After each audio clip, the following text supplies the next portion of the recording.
L'Illa de l'Aire és un petit illot situat a l'extrem sud-oriental de Menorca. Està separat d'aquesta per un canal d'aproximadament 1 quilòmetre d'amplada.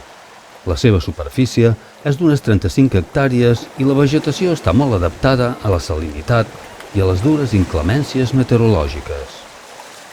Les fortes ventades i les seves corresponents onades arriben a cobrir gairebé tota la seva superfície. A l'illa trobam un petit bosquet de tamarells, un petit nucli de mates i ullastres de cada any més voluminoses que, juntament amb les grans extensions de salada i fonoll marí, conformen la part més visible de la riquesa botànica d'aquest illot. Pel que fa a la fauna, destacar la presència d'una subespècie endèmica de la sargantana balear i algunes aus marines, com ara el cor marí, la gavina corsa,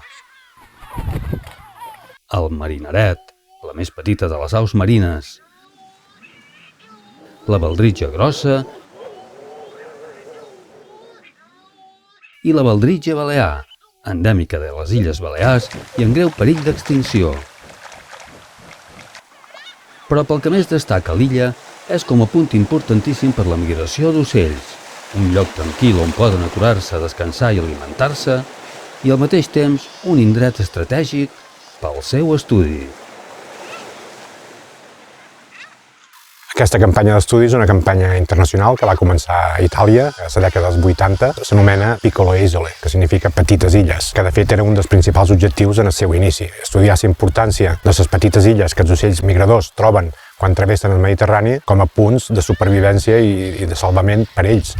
És importantíssim i segur que salva moltes vides trobar una petita illa, un petit tros de terra ben conservat, amb un mínim d'aliment, per ells poder aturar, descansar tranquil·lament i poder continuar el seu viatge. La importància de les petites illes era un dels principals objectius, però òbviament no deixem de banda mai aconseguir dades per estudiar la fenologia migratòria i, com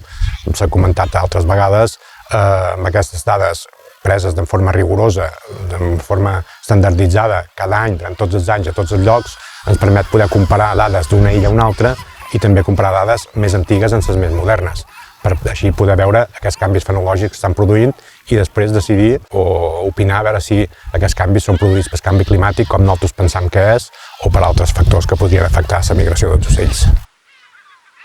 Durant aquests més de 30 anys que duim fent feina aquí damunt a l'Aire, hem aconseguit en allà més de 100.000 ocells, és a dir, tenim dades de més de 100.000 exemplars diferents que ens serveixen per treure les nostres pròpies conclusions, per fer els nostres propis estudis, com són les memòries descriptives que fem cada any quan s'acaba la campanya, però també serveixen per col·laborar amb molts altres estudis que es fan arreu de la Mediterrània i que poden utilitzar aquestes nostres dades, que sempre estem disposats a cedir-les, per poder treballar i treure conclusions sobre qualsevol altre tipus d'estudi. Com dèiem, fa més de 30 anys que organitzem aquesta campanya des de la Societat Ornitològica de Menorca i podria semblar a primera vista que 30 anys són molts, que potser no faria falta continuar, però precisament amb tant d'anys d'estudiar en el mateix lloc, en la mateixa metodologia, obtenim unes dades rigoroses i això pensam que és el valor principal d'aquesta campanya, aguantar 30 anys, i si es poguessin aguantar 30 anys més valuoses serien aquestes dades.